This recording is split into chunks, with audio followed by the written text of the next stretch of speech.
जा रहा हूं और वहां जाके हम भी आंदोलन का हिस्सा बनेंगे। और बहुत सारे लोगों से आपके चैनल से माध्यम से मैं एक अपील करता हूं, प्रार्थना करता हूं, निवेदन करता हूं कि ज़्यादा से ज़्यादा लोग रामपुर पहुंचे। और उत्तर प्रदेश के वासियों के लिए बहुत बड़ी एक स्वाभिमान की बात है कि इतनी बड़ी यूनिवर्सिटी मोहम्मद आजम खान ने दी कि जो एशिया की सबसे बड़ी यूनिवर्सिटी है, इसको बचाना चाहिए क्योंकि उत्तर प्रदेश की नाक है, ताज है उत्तर प्रदेश का शिक्षा के मामले में यूनिवर्सिटी। अगर उत्तर प्रदेश वासी इसको नहीं बचा सके, अगर रामपुर वासी इसे नहीं बचा सके, तो मुझे लगता है उत्तर प्रदेश वासियों के लिए इससे शर्म की बात कोई नहीं होगी।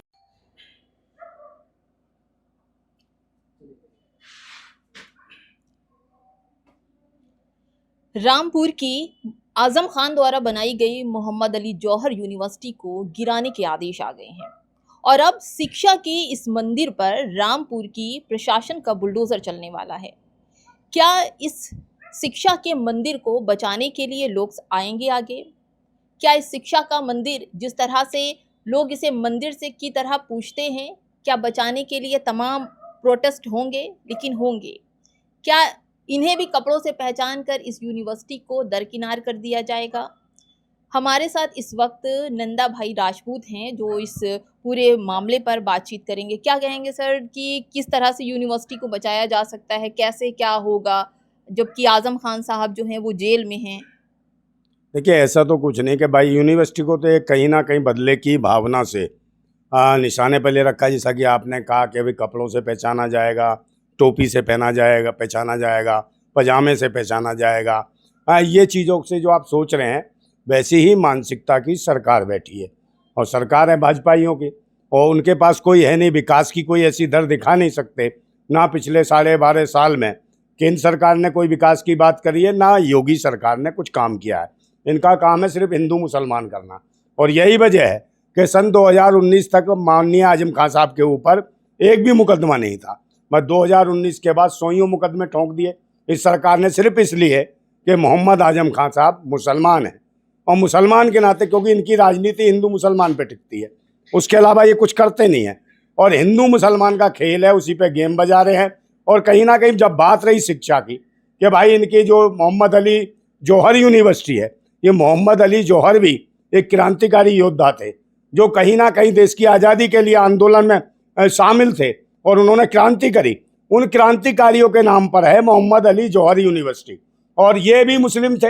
इनके दिमाग में है कि भाई मुसलमान के नाम से यूनिवर्सिटी क्यों है और मुसलमान ने क्यों बना दी, जबकि मोहम्मद आजम खान ने सन 70 से लेके और आज क्या टाइम हो रहा है, 26 हो गई, 2026, तो कम से कम आज कितना समय हो गया, 56 साल, 50-55 साल से लेके अपनी ज़िंदगी की जो मेहनत है, जो खून पसीने की कमाई है, या अपने जीवन के जितने भी एफर्ट से वो रामपुर को बदलने में लगा दिए, रामपुर को शिक्षा के मार्ग पर लाने पे अपना सब कुछ झोंक दिया, अपना जीवन समर्पित कर दिया इस देश की खातिर मोहम्मद आजम खान ने। और कहा कि जो रामपुर कहीं ना कहीं चाकू छुरी और खंजर के नाम से जाना जाता था, उसको कलम के नाम से पहचान बनाई और एशिया की सबसे बड़ी यूनिवर्सिटी बनाई मोहम्मद आजम खान ने, मोहम्मद अली जौहर यूनिवर्सिटी, जिससे कहीं ना कहीं ये लोग परेशान हैं। मगर इनको जो देश के आतंकी मानसिकता की सरकार है या धर्म के नाम पर जो लोगों को लूटने का काम करती है, उनको एक ही बात कहना चाहता हूं कि भाई जब भी कहीं पर भी अगर विश्व युद्ध भी हो या किसी देश की एक दूसरे से भी युद्ध हो जाए, लड़ाई हो जाए, तो उसके भी कायदे नियम कानून होते हैं। उसमें भी ये कहा जाता है कि भाई आप बम गिराओगे तो कहीं ना कहीं आप अस्पतालों और शिक्षा के केंद्रों पे, स्कूलों में, कॉलेजों पे, यूनिवर्सिटियों पे बम नहीं गिरा सकते हो। ये भी एक दायरे की बात होती है और उस पर एक तरीके से प्रतिबंध होता है। मगर हम सोच रहे भाई ना तो युद्ध है ना कुछ है, फिर ये शिक्षा के केंद्रों पे किस प्रकार का बिल्डोजर चलाने का जो हुक्मरान बने हुए हैं, जो कहीं ना कहीं प्रशासनिक अधिकारी क्यों बने हैं और क्या उन्हें पता नहीं सन 2006 से ये यूनिवर्सिटी चल रही है और इसमें हजारों बच्चे पढ़ रहे हैं। क्या उनके भविष्यों के साथ खिलवाड़ नहीं है? क्या सरकार को इस बात का एहसास नहीं है? अभी जिस प्रकार जीएनजी ने सिर्फ 22 लड़के जो कहीं ना कहीं आत्महत्या कर गए, सिर्फ उस पर कई जो नीट की परीक्षाएं लीक हुई, उनके भविष्य का खिलवाड़ हुआ और 22 लड़कों ने आत्महत्या कर ली। उसको लेके पूरे देश में हाहाकार मच गया और हाहाकार ये मच गया कि सरकार की हालत खराब हो गई। प्रधानमंत्री जी को संसद भवन छोड़ के पीछे के दरवाजे से भागना पड़ा, ये हालत हुई और बाद में उसी धर्मेंद्र प्रधान को इस्तीफा देना पड़ा। कहीं ऐसा ना हो कि भाई ये तो हजारों बच्चे पढ़ रहे हैं इसमें, कल इनके भविष्य के साथ खिलवाड़ करा और ये लोग रोड पे आ गए। और पूरा डीएनजी आज जागरूक है, शिक्षा के प्रति पूरा देश जागरूक है। सब जान रहे हैं कि पाखंडी और आतंकियों की सरकार है और धर्म मजहब हिंदू मुसलमान के नाम पे राजनीति कर रहे हैं। अब इससे कहीं ना कहीं देश के लोग उभर चुके हैं और जान चुके हैं कि ये राष्ट्र, ये देश संविधान से चलेगा, लोकतंत्र से चलेगा, इसके अलावा किसी से नहीं चलेगा। इसलिए मोहम्मद आजम खान साहब के जो समर्थन में है, यूनिवर्सिटी के समर्थन में इतनी तादाद में पूरे देश से लोग जा रहे हैं। और रामपुर में आप देख लीजिए, वहां पर एकदम मेले जैसा लगा हुआ है। आप यूनिवर्सिटी में देखिए, कहीं हजारों लोग रोज आ रहे हैं, रोज जा रहे हैं और बच्चे बैठे हुए हैं, प्रोटेस्ट कर रहे हैं वहाँ। और वो कह रहे हैं भाई शिक्षा के केंद्र को आप कैसे बंद कर सकते हो, ये शिक्षा है, यहाँ से हजारों बच्चे को भविष्य तय होंगे, लाखों बच्चे आगे जाके भविष्य में कुछ बनेंगे, डॉक्टर बनेंगे, इंजीनियर बनेंगे, आईपीएस आईएएस कलेक्टर बनेंगे और कहीं ना कहीं भाई ऊंचे ऊंचे पदों पर पत्रकार बनेंगे आपकी तरह। तो उनके लिए सब डिग्रियां हैं। कहीं ना कहीं दलित, शोषित, वंचित, मजलूमों के लिए जो आजम खान साहब ने एक नया रास्ता दिया, उन बेचारे दबे कुचले लोगों के लिए एक यूनिवर्सिटी तय की और उसमें कम से कम फीस में 10 और 20 रुपए तक की फीस ली जाती है। भाई जो बच्चे गरीब हैं उनके लिए काम कर रहे हैं मोहम्मद आजम खान। और यही वजह है कि अगर उन्होंने शिक्षा के केंद्र को ना बनाया होता, कुछ और बना दिए होते, शराब के ठेके खोल दिए होते, दुनिया भर की दूसरी चीजें खोल दी, तो सरकार कुछ नहीं कहती, निश्चित रूप से उनके साथ समर्थन करती। मगर इन्होंने शिक्षा, मतलब बच्चों को जागरूक करने का, आगे बढ़ाने का, वैज्ञानिक आधार पे आगे बच्चों को ले जाने का ऐसा एक केंद्र शिक्षा का खोला। तो इन पाखंडियों को, जो आरएसएस के लोग हैं, ये नहीं चाहते कि देश में शिक्षा की बढ़ोतरी हो, ये शिक्षा पर प्रतिबंध चाहते हैं। यही वजह है कि 2.5 लाख से ज्यादा इनके शासनकाल में, भाजपा के शासनकाल में स्कूल बंद हो गए और उत्तर प्रदेश से कम 30,000 स्कूल बंद हो गए। इसका जवाब नहीं है, एक स्कूल नहीं खुलवाया गया इस सरकार से। और ये बंद करने की बात करती है यूनिवर्सिटी, और इतनी बड़ी यूनिवर्सिटी। तो ये कहीं ना कहीं इनके लिए तो शर्म की बात है, मर जाएं डूब के भाजपा। इनको बेशर्मों को शर्म नहीं आती। कब तक हिंदू मुसलमान करेंगे, कब तक मुसलमान के नाम पे निशाना बनाएंगे मोहम्मद आजम खान साहब की यूनिवर्सिटी को, कब तक कहेंगे मोहम्मद अली जौहर यूनिवर्सिटी है। अगर यही जौहर यूनिवर्सिटी अगर किसी पांडे, शुक्ला, तिवारी या चतुर्वेदी, द्विवेदी इनके नाम पर होती तो इसका ही महिमा मंडित कर दिया होता और निश्चित रूप से इसको भी दुनिया का 8वां अजूबा बता दिया होता।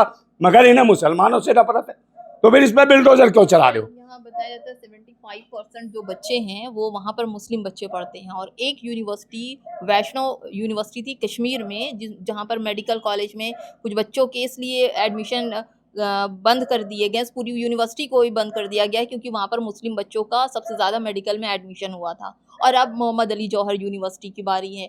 क्या यूनिवर्सिटी अब बच पाएगी सर, जिस तरह का माहौल बनाया गया है मुसलमानों को लेकर, या नाम की वजह से बंद किया जा रहा है? देखिए, यूनिवर्सिटी तो बचनी है, इसमें कोई दो राय नहीं, पूरा देश खड़ा है।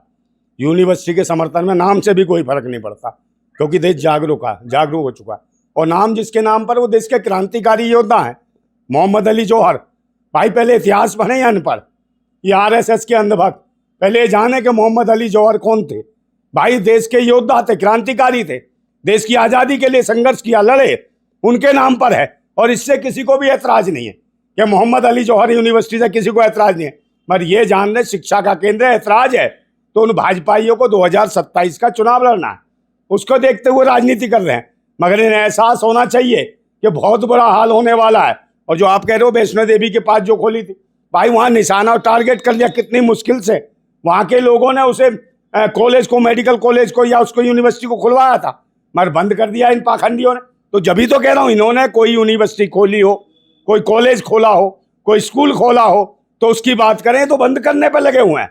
ये जगह जगह भाई मंदिर खोल रहे हैं, और मंदिर पाखंड के मंदिर खोल रहे हैं। हमें चाहिए शिक्षा के मंदिर, शिक्षा के मंदिरों को बंद कर रहे हैं। और मोहम्मद अली जौहर यूनिवर्सिटी शिक्षा का एक बहुत बड़ा हब है, वहां पर जाना चाहिए लोगों को, और उसके कहीं ना कहीं इस आंदोलन में शामिल होना चाहिए।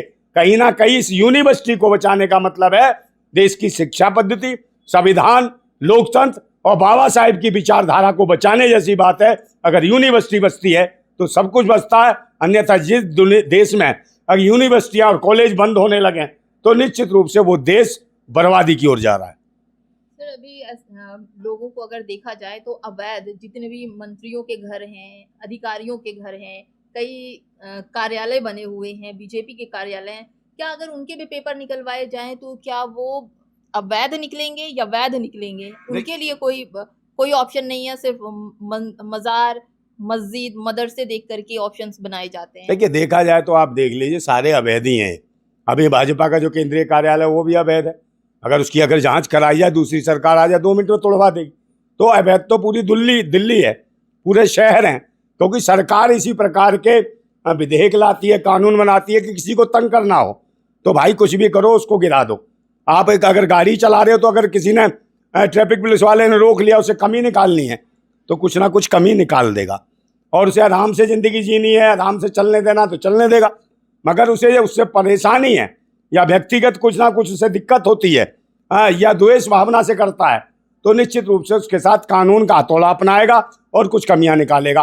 तो वही हालत यहाँ है भाई। यूनिवर्सिटी अभी तो कहेंगे कहाँ के कागज लाएंगे, कहाँ कभी कहते हैं भाई ज़मीनें घेर ली, कभी कहते हैं सरकारी ज़मीनें थी, कभी कहते हैं गरीब कॉलोनी वालों से छीन ली है। तो इनका कोई पता नहीं है, कभी कुछ कहते हैं, कभी कुछ कहते हैं।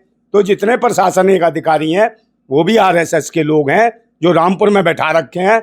आजम खान साहब को परेशान किया जा रहा है, इसके अलावा कुछ नहीं। और इन्हें लगता है कि ये सब मुसलमानों के नाम से है, या मुसलमानों ने बना दी। मोहम्मद आजम खान मुसलमान है तो इन्होंने बना दिया।